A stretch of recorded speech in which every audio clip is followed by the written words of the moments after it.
إن الحمد لله نحمده ونستعينه ونستغفره ونعوذ بالله من شرور أنفسنا ومن سيئات أعمالنا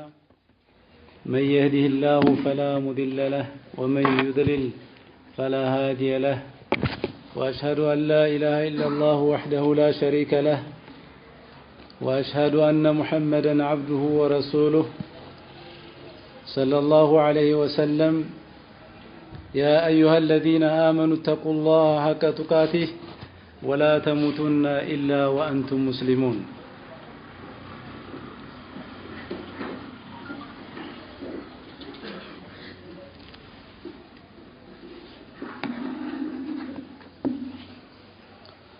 يا أيها الناس اتقوا ربكم الذي خلقكم من نفس واحدة وخلق منها زوجها وبث منهما رجالا كثيرا ونساء واتقوا الله الذي تساءلون به والأرحام إن الله كان عليكم رقيبا يا أيها الذين آمنوا اتقوا الله وقولوا قولا سديدا يصلح لكم أعمالكم ويغفر لكم ذنوبكم ومن يطع الله ورسوله فقد فاز فوزا عظيما أما بعد فإن أصدق الكلام كلام الله وخير الهدي هدي محمد صلى الله عليه وسلم وشر الأمور محدثاتها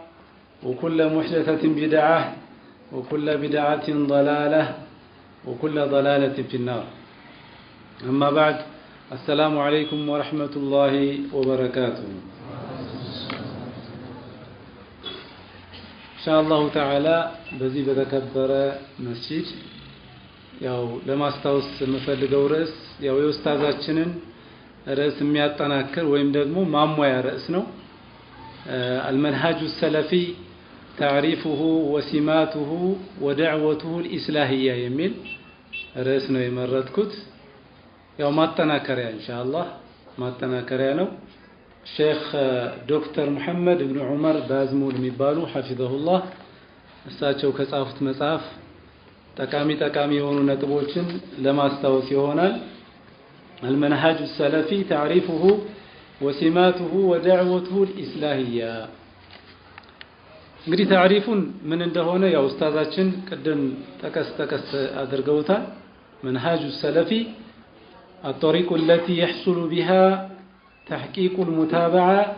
لما كان عليه الرسول صلى الله عليه وسلم وأصحابه منهج السلف سلف مالت يو قدمت ነው سلف ማለት እና አቡበክር ናቸው سلف ማለት እና ዑመር ሌሎችም ሰሃቦች እዛ መጀመሪያው ቁሩኑል ሙፈደላ ከሚባለው የመጀመሪያው ክፍለ ዘመን ላይ የነበሩት እነዛ ምርጥ ትውልዶች ናቸው ስለዚህ የነሱ መንሃጅ ወይም ደግሞ የነሱ ጎዳና ለምንድን ነው በዚህ ዙሪያ ላይ የምናስታውሰው ከተባለ አዋጭውና ብቸኛው መንገድ ይሄ ስለሆነ ይሄን መንገድ ያልተከተሉ ሰዎች በምንም ተአምር ያው ነጃ ሊወጡ ስለማይችሉ ማለት ነጃ መውጣት በምንም ተአምር አይችሉም ማለት ስለዚህ ይሄንን ርዕሳችንን ሁሌም ቢሆን ደጋግመን ምንናገረው ይሆናል بإذن تعالى ስለዚህ ከዚህ በመቀጠል እንግዲህ እነዚህ ሰለፉን ሷሊህ የሚባሉት የተለያዩ ስያሜዎች አላቸው በተለያየ ስያሜ መጠራታቸው ለነሱ ልቅና ወይም ደግሞ ክብር እንጂ እንደሌላ እንዲታዩ የሚያደርግ ነገር አይደለም አህሉል ሐዲስ የሐዲስ ባለቤቶችም ተብለው ተጠርተዋል ወይም ደግሞ አህሉስ ሱና ወል ጀማዓም ተብለው ተጠርተዋል አሰለፊዩን ተብለው ተጠርተዋል አትባዑ ሰለፍ እና የተለያዩ ስያሜዎች በተለያዩ ስያሜዎች ተጠርተዋል ولذلك قال الله سبحانه وتعالى ومن يشاقق الرسول من بعد ما تبين له الهدى ويتبع غير سبيل المؤمنين نوليه ما تولى ونسله جهنم وساءت مسيرا بقى ትልቁ ነጥብ ይሄ الله سبحانه وتعالى رسول صلى الله عليه وسلم የተቃረነ ሰው من بعد ما تبين له الهدى ቅኑ ጎዳና የእስላም ጎዳና ግልጽ ከሆነለት በኋላ ويتبع غير سبيل المؤمنين ከሙእሚኖች መንገድ ውጪ የተከተለ የሙእሚኖች መንገድ የማን መንገድ ነው? የነዛ የሰለፎች መንገድ ማለት ሷሃቦቹ ሲጓዙበት ከነበረበት መንገድ ውጪ ሌላን መንገድ እንደ አማራጭ አድርጎ የተከተለ ሰው ኑወሊሂ ማ ተወላ ወኑስሊሂ ጀሃነም ወደ ዞረበት አቅጣጫ እናዞረዋለን። የቲጃንይን መንገድ ይሻለኛል ብሎ የመረጠ ሰው ወደ ቲጃንይ እናዞረዋለን። የተክፊር መንገድ አማራጭ ነው፣ ጥሩ መንገድ ነው፣ ነጃ ያወጣል ብሎ ከመረጠ ወደ ተክፊር መንገድ እናዞረዋለን። የአህባሽ መንገድ ምርጥ መንገድ ነው፣ አዋጩ መንገድ ነጃ የሚያወጣ እሱ ነው ካለ ወደዛ እናዞረዋለን የሚለው አላህ Subhanahu Wa Ta'ala ኑወሊሂ ማ ተወላ ወኑስሊሂ ጀሃነም ማዞር ብቻ ሳይሆን ገሃነም ውስጥ እንከተዋለን። ወሳአት መሲራ መመለሻዋ ደግሞ የጀሃነም እሳት በጣም አስከፊ ሆነ ይላል። ስለዚህ የሙእሚኖች መንገድ ምንድነው? በዚህ ቁርአን አንቀጽ የተጠቀሰው የሙእሚኖች መንገድ ማን ነው ከተባለ ያው ሱሐቦቹ ቁጥር 1 እነሱ የነበሩበት መንገድ፣ ከዛ በኋላ ታቢዒዎች ተከተሉ፣ ከዛ በኋላ ታቢዒ ተከተለ፣ ከዛ በኋላ ቅድም ኡስታዛችን እንዳሉት ሌላ ትውልድ ተፈጠረ ማለት ውሸታም የሆነ ትውልድ ተፈጠረ። የሚዋሽ ቀጣፊ የሆነ ትውልድ በተለይ ደግሞ በእስልምና ለእስልምና አገልጋይ ነኝ ወይም ደግሞ መሪ ነኝ ብሎ ህዝብን የሚያምታታ ህብረተሰብ ሲፈጠር ደግሞ በጣም ያሳዝናል ማለት በጣም ያስነውራል። ስለዚህ ከነዚህ ሰዎች ከነዚህ ምርጥ ትውልዶች በኋላ የተፈጠረው ትውልድ በጣም አስቸጋሪ የሆነ ትውልድ ነው። ፊረቆችም በብዛት የተፈጠሩት ከዛ ትውልድ በኋላ ነው በጣም እየበዙ የመጡት ማለት ነው። ስለዚህ የአላህ መልእክተኛ አለይሂ ሰላቱ ወሰላም ለዚህ ብለው አለይኩም ቢሱነቲ ወሱነቲ الخلفاء الراشدين المهديين من بعدي ይላሉ። አለይኩም ቢሱነቲ የኔን ሱና አጥብቃችሁ ያዙ፣ ወሱነቲ الخلفاء الراشدين የነዛ በቅኑ ጎዳና ላይ የተጓዙ ምክትሎችንና ምርጥ የሆኑትን የነ አቡበክርን የነ ዑመርን የነ ዑስማን የነ አሊይን መንገድ የነሱን መንገድ አጥብቃችሁ ያዙ። ለምንድነው የነሱ መንገድ ሱና የተባለው ከተባለ የነብዩን ሰለላሁ ዐለይሂ ወሰለም መንገድ ስለማይለቁ መንገዳቸው አንድ ስለሆነ እንጂ ሌላ ሱና አይደለም፣ አዲስ ነገር ይፈጥራሉ ማለት አይደለም። ሱና ብለው ቢሱነቲ ወሱነቲ الخلفاء الراشدين ከነሱ መንገድ የማይወጡ መሆናቸው አስተማማኝ የሆኑ ትውልዶች በመሆናቸው የነሱን ሱና አጥብቀን እንድንይዝ የአላህ መልእክተኛ አለይሂ ሰላቱ ወሰላም አጥብቀው መክረውናል ማለት ነው። ሌላው በዚህ አጋጣሚ ያው ለማስታወስ የምፈልገው ሼክ ባዝሙል ከጠቀሷቸው ነጥቦች የሰለፊያ መንሃጅ ወይም ደግሞ ጎዳና የራሱ የሆኑ ኡሱሎችና የራሱ የሆኑ መሰረቶች አሉት። እነዛ መሰረቶች መታወቅ መቻል አለባቸው። አንደኛ ተቁሙ ሰለፊየቱ አላ 3 ኡሱል እነዚህ ሰለፊ መንሃጅ ላይ ያሉ ማህበረሰቦች ወይም ደግሞ ሙስሊሞች ሊይዟቸው የሚገባ ነክሰው ሊይዟቸው የሚገባ መሰረቶች አሉ። ቁጥር 1 ኢኽላሱል ዒባደቲ ሊላሂ ሱብሓነሁ ወተዓላ አላህ ሱብሓነሁ ወተዓላን በሚያመልኩበት ጊዜ ፍጹም አምልኮታቸውን ለአላህ ሱብሓነሁ ወተዓላ ብቻ ማድረግ አለባቸው። የሚረዳን የሚጠቅመን የሚጠብቀን የምንጠጋበት የምንመካበት በማን መሆን መቻል አለበት? በአላህ ሱብሓነሁ ወተዓላ መሆን መቻል አለበት። ይሄ ትልቁ የሆነ ቁጥር 1 አስላችን ሊሆን ይገባል። የምንፈጽማቸውን ዒባዳዎች ለአላህ ሱብሓነሁ ወተዓላ ብለን መፈጸም። ሁለተኛው አስላችንና ሁለተኛው መሰረታችን ሊሆን የሚገባው ምንድነው ከተባለ ሉዙሙል ጀማዓ ወሰምዒ ወጣዓ ሉዙሙል ጀማዓ። ይሄ ደግሞ በጣም ለኛ የሚጠቅመን ጀማዓ እንዳይከፋፈል የሚያደርግ ጀማዓ እንዳይበታተን የሚያደርግ ዑለማው ረባንይን እንደ ትልቅ መፍትሄ አድርገው የሚያስቀምጡት ሁሌም ሳይጠቅሱት የሚያልፉት ነገር ይሄ ሉዙሙል ጀማዓ ጀማዓችንን አጥብቀን መያዝ መቻል አለብን ማለት ነው። ከዛ በኋላ አመራር የሆኑ አካላት ለጀማዓችን አመራር የሆኑ አካላት በቁርአን በሐዲስ እስካዘዙን ድረስ እነሱን መስማትና መታዘዝ። ከቁርአን ከሐዲስ ትእዛዝ ውጪ ቁርአንና ሐዲስ ካዘዘው ውጪ በሌላ ጉዳይ ካዘዙ በምንም ተአምር ልንታዘዛቸው አይገባም። ላ ጧዓተ ሊመኽሉቂን ፊ ማዕሲየቲል ኻሊቅ ፍጡራንን መታዘዝ አይገባም ያላን ህግ በጣሰ ሁኔታ በሚያዙን ጊዜ በምንም ተአምር ልንታዘዛቸው አይገባም። ይሄ ሁለተኛው አስላችን ነው። ሶስተኛው አስላችንና ሶስተኛው መሰረት ምንድነው ከተባለ አልሐዘሩ ሚነል ቢድዒ ወልሙብተዲዒን። ይሄ መሰረታችን ከቢድዓ ወይም ደግሞ አዳዲስ ከሚፈጠሩ ነገሮችና አዳዲስ ነገሮችን ከሚፈጥሩ ሰዎች መጠንቀቅ። ይሄ አዳዲስ አሁን የምናያቸው የቲጃንይ በለው ሰማንይ በለው በነብያችን ሰለላሁ ዐለይሂ ወሰለም ዘመን ያልነበረ ነው። ቅድም እንደተባለው አሁን እነዚህ ሰዎች አምጥተው ተጠይቃቸው በኢማም አህመድ ዘመን እንደነበረው እንደተጠየቀው ሰው አንገታቸውን ነው የሚሰብሩት። ሐቂቃ ማለት የቲጃንይ ጦሪቃ የረሱል ሰለላሁ ዐለይሂ ወሰለም ጦሪቃ ነው ብትለው አንገቱን ነው የሚሰብረው። የሰማንይ ጦሪቃ የነብያችን ጦሪቃ ነው ብትለው አንገቱን ነው የሚሰብረው። ተዋርዶ ነው የሚመለሰው። ሐቂቃ ለምን መቼ እንደተጀመረ ታሪክ ስላለ ማለት ነው። ቲጃኒ መቼ ዘመን እንደተጀመረ ታሪክ አለ የተቀመጠ ማለት ነው።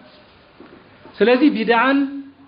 መጠንቀቅ አለብን፣ ማስጠንቀቅ መቻል አለብን። ሙብተዲዖችን ደግሞ የዲን በዲን ላይ አዳዲስ ፈጠራዎችን የሚፈጥሩ ሰዎችንም መጠንቀቅ ይገባል ማለት ነው። እንግዲህ ለነዚህ አስሎች ወይም ደግሞ ለነዚህ መሰረቶቻችን ምንድነው ማስረጃችን ከተባለ ለነዚህ ሶስት ነገሮች የነብያችን አለይሂ ሰላቱ ወሰለም ሐዲሶች ናቸው። عن العرباض بن سارية رضي الله عنه قال وعظنا رسول الله صلى الله عليه وسلم يوما بعد صلاة الغداة موعظة بليغة ذرفت منها العيون ووجلت منها القلوب فقال رجل إن هذه موعظة مودع فماذا تعهد إلينا يا رسول الله من الآن عرباض بن سارية تواكيون حديثنا يا الله ملكتني عليه الصلاة والسلام مكرون ويمقسسون إلى يوما ثلاثة عندكن يوما بعد صلاة الغداة كسبي بوهلا موعظة بليغة تلقونا سرسو يميقبا يونا مكر مكرون وذرفت منها العيون عينوش على كسبت ووجلت منها القلوب لبوش من دزيو من يونوبت يدنقطبتنا يفروبت فقال رجل عندك اللسن من على إن هذه موعظة مودع إيه يمسنا بچا يمچرشا مكر يمسلنا لنا فماذا تعهد إلينا يا رسول الله لاج ምንድነው ምትመክረን ነገር አደራ ምትለን ነገር ካለ እባክህ ጨምረን አላችሁ። ከዛ በኋላ ያለ መልእክተኛ አለይሂ ሰላቱ ወሰለም ምን አሉ? ኡሲኩም ቢተቅዋላህ አላህ Subhanahu Wa Ta'ala በመፍራት አደራ አላችኋለሁ። ወሰምዒ ወጣዓ ኡሲኩም ቢተቅዋላህ ያለው ኢኽላሱ العبادة Subhanahu Wa Ta'ala የመጀመሪያውን አስል የሚጠቁመው ይሄን። እንደዚሁም ወሰምዒ ወጣዓ መሪዎቻችሁን በመስማትና በመታዘዝ አደራ። ወይን ተአመረ አለይኩም አብዱን ሐበሽዩን የሐበሻ ባሪያ እንኳን ስልጣን ይዞ በእናንተ ላይ እንኳን ቢሾም በቁርአን በሐዲስ እስካዘዛችሁ ድረስ ለምን ከአረብ ጎሳ አልሆነም ለምን ከሸሪፎች ከነዛ ከቁረይሾች ጎሳ አልሆነም ብላችሁ ወደ ኋላ እንዳትሉ መታዘዝ አለባችሁ። فإنه من يعش منكم فسيرى اختلافا كثيرا ከናንተ መካከል ለቆየና እድሜ አላህ Subhanahu Wa Ta'ala ለሰጠው يرى اختلافا كثيرا بركات የሆነ ልዩነቶችን ይመለከታል። ያው كما قال عليه الصلاه والسلام ነብያችን عليه الصلاه والسلام እንደተናገሩት ያው ምንናየው በሙስሊሙ ህብረተሰብ መካከል ያለው ልዩነት ያንን ነው የሚያሳየን ማለት ነው። ከዛ ምን አሉ ቢድዓንና የቢድዓ ባለቤቶችን ሲያስጠነቅቁ ወኢያኩም ወሙህደታት الامور አደራ ተጠንቀቁ አሏቸው። ومحدثات الأمور بدل لا يمفتروا على عدد فتراتهم تتنككوا فإنها ضلالة الصام من دنج تمت نج فمن أدرك ذلك منكم هنا قرب أن تمكاكل يقات موسو فعليه بسنتي وسنة الخلفاء الراشدين المهديين عضوا عليها بالنواجز ينين سنة እንደዚሁም ሱሐቦች የተጓዙበትን ሱና አጥብቃችሁ ያዙ በዚህ በመንጋጋ ጥርሳችሁ ነክሳችሁ ያዙ እንዳትለቁ ይላል። ይሄንን ምሳሌ ያደረጉበት ይላሉ አንዳንድ ዑለሞች በመንጋጋ ጥርሳችሁ ያዙ ያሉበት ይሄ መንጋጋ ጥርስ የሆነ ነገር ካያስክበት በቀላሉ ማስለቀቅ አይቻልም ይላል። በዚህ ነክሰ ካያስከው ማለት ነው። ይሄ ምንድነው የሚጠቁሙ በተቃራኒው ያንን ሱና የነብያችንን አለይሂ ሰላቱ ወሰለም ሱና ካንተ ለማስለቀቅ የሚጥሩ ሰዎች እንዳሉ ይጠቁማል ይላል። በቃ አለ በቃ ከሱና እንድትወጣ ለማድረግ የሚንቀሳቀስ ኃይል እንዳለ ይሄንን ማወቅ መቻል አለብን ይላሉ።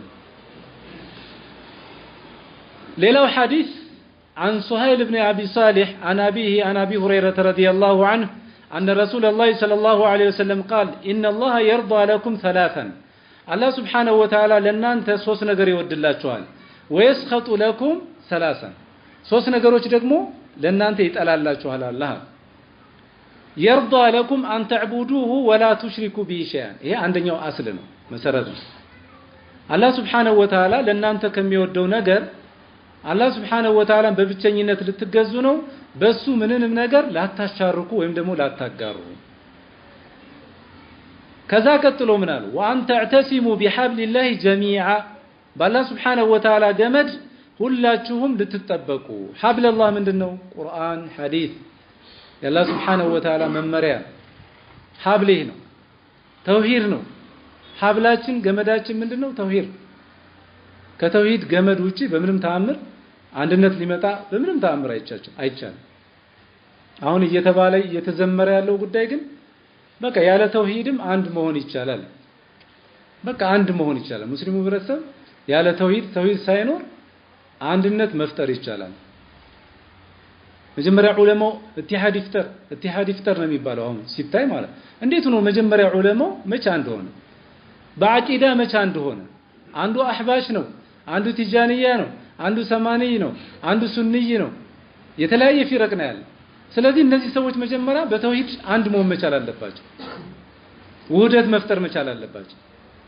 ስለዚህ አንድ ሊያደርገን የሚችለው ምንድነው የአላህ Subhanahu Wa Ta'ala ገመድ የተባለው ቁርአንና ሐዲስ ነው على فهم سلفنا الصالح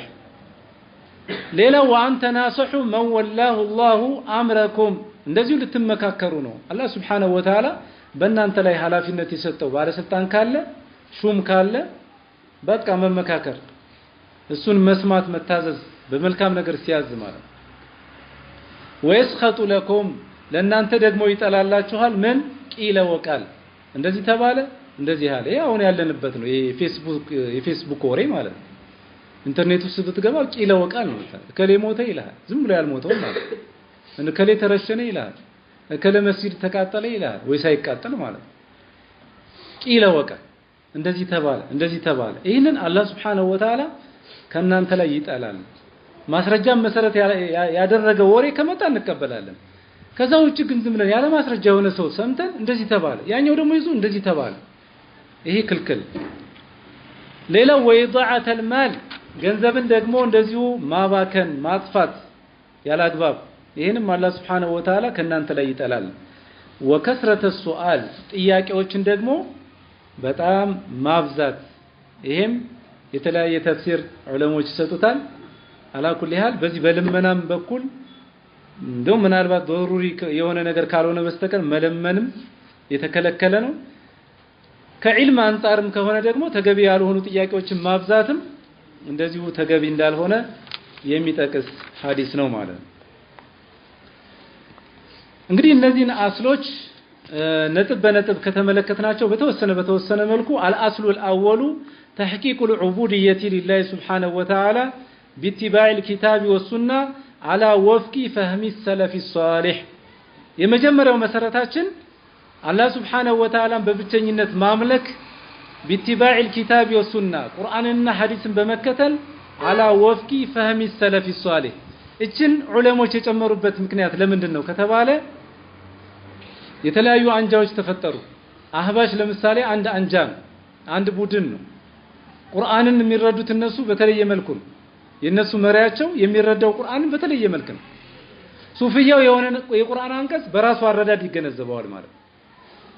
ተክፊሩ ደግሞ ወይም ኸዋሪጁ ደግሞ አንድን የቁርአን አንቀጽ ወይም ደግሞ የነብዩ ሰለላሁ ዐለይሂ ወሰለም ሱና በራሱ ግንዛቤና በራሱ አረዳድ ይረዳዋል ማለት ስለዚህ ስንት አይነት አረዳድ እንቀበል በተክፊሩ አካሄድ እንሂድ ወይስ በሰማኒዩ አካሄድ እንሂድ ወይስ በቲጃኒዩ አካሄድ እንሂድ ወይስ ደግሞ በአህባሹ አካሄድ እንሂድ አንሂድ መሄድ ያለብን በማን ፈህም ነው ከተባለ በነዛ ምርጥ ትውልድ የተባሉት አሉ አይደል በነ አቡበከር በነ ዑመር በነ ዑስማን በነ አብዱላህ ኢብኑ አባስ በነዛ ምርጥ ትውልዶች ማለት ነው እነሱ በተገነዘቡት ግንዛቤ ነው ቁርአንና ሐዲስን ፈህም ማድረግ ያለብን ወይም ደግሞ መገንዘብ ያለብን ማለት ነው تحقيق ذلك بأن يعبد الله وحده دون سواه ይሄ ሊረጋገጥ የሚችለው ምንድነው አላህ Subhanahu Wa Ta'ala በብቸኝነት መገዛት ነው وحده دون سواه በብቸኝነት አምልኮትን ለአላህ Subhanahu Wa Ta'ala ስናደርግ ነው وبأن يعبد بما شرع ረሱል ሰለላሁ ዐለይሂ ወሰለም በደነገጉት ወይም ደግሞ ባስቀመጡልን መስመር እንጂ አላህ Subhanahu Wa Ta'ala በሌላ መስመር ልንገዛው አይገባም በቢድዓ መስመር ልንገዛው አይገባም አሁን የጦሪቃ መስመሮችን ስትመለከቱ በሙሉ መስመሮች የአላህ መልእክተኛ አለይሂ ሰላቱ ወሰለም አያውቋቸውም እነዛም መስመሮች የዚክር መስመሮች ሷሃቦችም አያውቁት ታቢዒዮችም አያውቁት ስለዚህ በዛ መልክ አይደለም አላህን የምንዘክረው አላህን የምንገዛው ሷሃቦቹ ነብዩ ሰለላሁ ዐለይሂ ወሰለም በዘረጉልን መስመር እንጂ ከዛ ውጪ አላህን መገዛት ቢድዓ ነው የሚሆነው ጥመት ነው የሚሆነው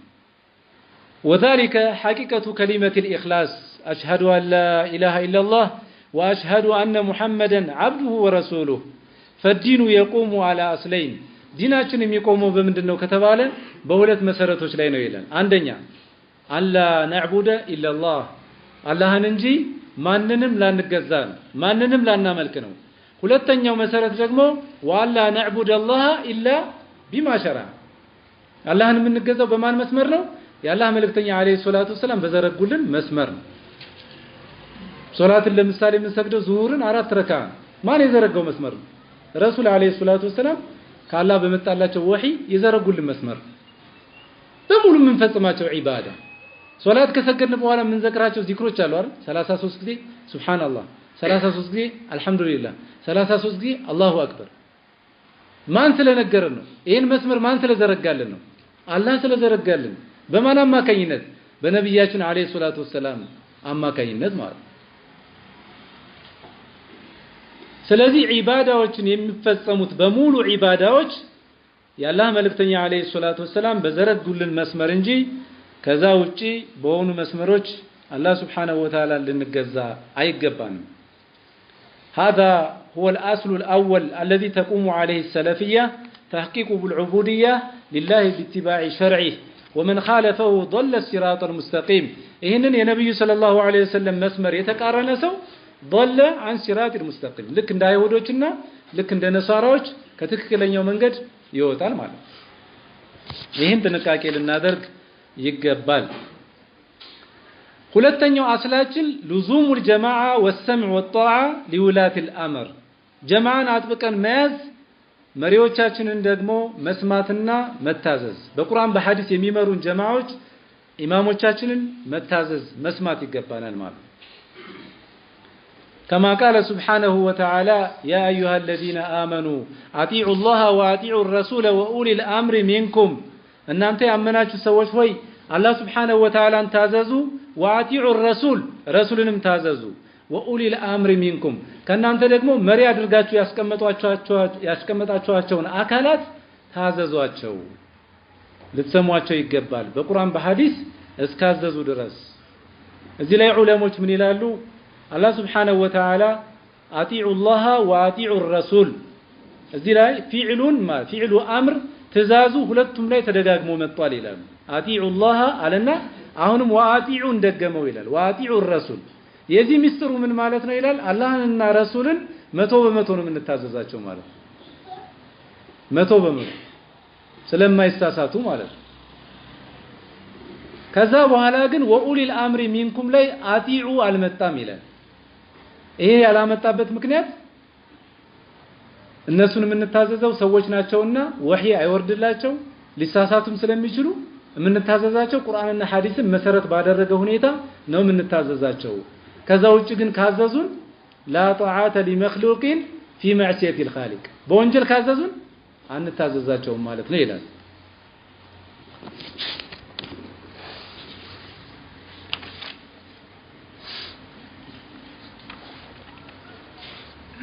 ሌላው ሶስተኛው አስለ ላይ ስንመጣ አጥራጥር ያደረኩ ነው መሄድበት ሶስተኛው አስለ ላይ ስመጣ አልሐዘሩ من البدع والمبتدعين ቢድዓንና እንደዚሁ ደግሞ የቢድዓ ባለቤቶችን እነዚህን መጠንቀቅ ይገባል ማስጠንቀቅም ይገባል يحذر السلفيون من البدع والمبتدعين ሰለፎች አንዱ ከዲናቸው መሰረት ምንድነው ቢድዓን ይጠነቀቃሉ ሙብተዲዖችን ደግሞ የቢድዓ ሰዎችን ያስጠነቅቃሉ لأن الرسول صلى الله عليه وسلم حذر منها كما في قوله صلى الله عليه وسلم وإياكم ومحدثات الأمور አደራ ተጠንቀቁ በዲን ላይ የሚፈጠሩ ፈጠራዎችን فإنها ضلالة እነሆ እርሷ ምን ስለሆነች ጥመት ነችና فمن أدرك ذلك منكم فعليه بسنتي وسنة الخلفاء الراشدين المهديين عضوا عليها بالنواجذ بل الاشتغال عندهم برد البدع عندهم سلفوችን ስናያቸው በአብዛኛው በጣም የተጠመዱት በምንድነው ቢድዓን ረድ በማድረግ በመከላከል وهاتك أستار المبتدعين من الأعمال الصالحات المتعدية خير من الاشتغال بالنوافل العبادة غير المتعدية በጣም የሚገርመው ይሄ ነው አንድ ሰው ማለት ነው ለምሳሌ ሌሊት ተነስቶ ረካዓተን ሊሰግድ ይችላል ወይም ተሐጁድ ሊሰግድ ይችላል ተሐጁድ ቢሰግድ አንድ ሰው ሌሊት ተነስቶ ረካዓተን ቢሰግድ ሙተዓዲ አይደለም ሙተዓዲ ማለት የሚሸጋገር አይደለም ወደ ሙስሊሞች የሚሸጋገር ነገር አይደለም ተነስተን የምንሰግደው ምንድነው ለራሳችን ወደ አላህ ለመቃረብ የምናደርገው ዒባዳ ነው ከዚህ ማን ይበልጣል አሉ ስለ ቢድዓና ስለ ሙብተዲዎች ማስጠንቀቅ ዲንን ጥበቃ ስለሆነ እኮ ሙተዓዲ ነው ይተላል ወደ ህብረተሰብን ነው ያዳንክ ያለው ማለት ከእንዲህ አይነት ቢድዓ በዲን ላይ ከተፈጠረ ነገር አዲስ ከመጣ መንሃጅ ተጠንቀቁ ባካችሁ በጣም የለየላቸው ሙብተዲዎች ከሆኑ ደግሞ መስላሃው ታይቶ ደግሞ ምናስጠነቅቅበት ሁኔታ ይኖራል ከነፉላን የሚባልበት ሁኔታ ልክ እንደነ ሰይድ ቁጥብ አሁን ስማቸው እየተነሳ እንደሚጠቀሰው ማለት ነው ለምን ችግራቸው በጣም የተስፋፋ በጣም ሰርጾ የገባ በመሆኑ ማለት ነው እዛ ውስጥ የገባው እሾህ የተሰገሰገው ሸንኮፈቱ ስላልወጣ የግድ ሰዎች መጥቀስ ያስፈልጋል ይላሉ አንዳንድ ጊዜ ማለት ነው ቢድዓቸው በጣም የተንሰራፋ ከሆነ ማለት ነው ለዚህ ነው ቂለ للامام احمد ابن حنبل رحمه الله تعالى الرجل يصوم ويصلي ተባሉ ሰውየው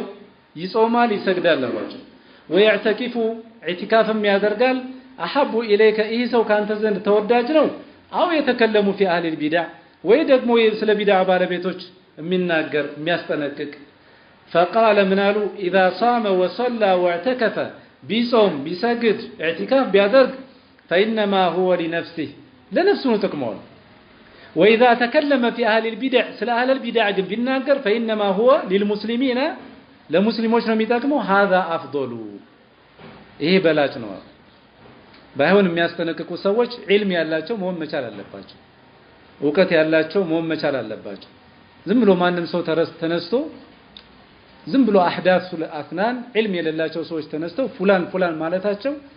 ከጥቅሙ ጉዳቱ ነው የሚበዛው ይላሉ መጀመሪያ መማር ነው የሚያስፈልግ በዒልም በጣም ራሲኽ የሆኑ ሰዎች ረድ የማድረግ እንደዚሁም ደግሞ ችሎታው ያላቸው መስላሃውን የሚያውቁ ለማን ነው ረድ የሚደረገው ይሄ ራሱ ዕውቀት ይጠይቃል ዳዕዋ ራሱ ዕውቀት ይጠይቃል መንሃጅ ያለው የራሱ ማለት ነው የረድ عن سفيان الثوري قال من جالس صاحب بدعتنا سفيان الثوري رحمه الله تعالى يبدعن سو يتكمامته لم يسلم من احدى ثلاثين قالوا كሶስት ነገር ሰላም አይሆንም አሉ አንደኛ ኢማ አን የኩነ ፊትነተ لغيره አንደኛ ለሌሎች ሰዎች ፈተና ይሆናል ይሄን ነው ኮምንፈራው አንዳንድ ጊዜ ጥሩ የሆኑ ሰዎች ይሆኑና ሰለፊ ይሆኑና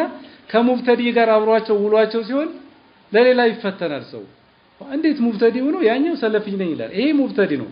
እንዴት ምን አይነት ነገር ግራ ይገባዋል ጃሂል የሆነው ማህበረሰብ ማለት ነው ኢማ አን የኩነ ፊትነተ لغيره ለሌሎች ፈተና ይሆናል ወይም አን የቀዓ في قلبه شيء ወይም ደግሞ እሱ አብሮ ከሙብተዲዎች ጋር ሲቀማመጥ በልቡ ውስጥ ሊገባበት ይችላል فيزل به በዚህ ምክንያት ሊንሸራተት ይችላል አላህ ይጠብቀንና فيدخله الله النار መጨረሻ እሳት ሊገባ ይችላል ሶስተኛው ያለው ፈተና ምንድነው ወይም ማን يقول والله በአላህም ነው የምናገረው ማ ኡባሊ ማ تكلموه ያውን የምትናገሩት ነገር ለምን ትቀመጣለህ ለምን ከሙብተዲ ጋር የምትሉኝ ነገር ከምንም ነገር አልቆጥረውም ወይኒ ዋቲቁም ቢነፍሲ ሚሰዋል እኔ እኮ በነፍሴ የተማመንኩ ነኝ በቃ የሚሉ ሰዎች አሉ እኔ እንዴት ይሸወዳሉ ይሸወዳሉ ታምናላችሁ ሰለፎቹ በጣም ነው የሚፈሩት በጣም ከሙብተዲ ጋር አንዳንዴ ለመወያየት ራሱ የሚፈሩበት ጊዜ አላቸው ምናልባት የሆነ ሹብሃ ነገር ለቆብኝ ልቤ ቢበላሽ ይላሉ አኺራ እንዳይበላሽብኝ ብለው የሚሰጓሉ فمن امن الله على دينه በዲኑ ላይ የተማመነ طرفة عين አላህ በኔ ላይ ምንም ነገር አያደርስብኝ ብሎ የሚተማመን ሰው ሰለበሁ ኢያ እዛ ችግር ላይ ሊጥለው ይችላል ማለት ነው ያንን ኢማን ብርሃኑን ነጥቆ ሌላ ችግር ላይ እንዲወድቅ ሊያደርገው ይችላል ስለዚህ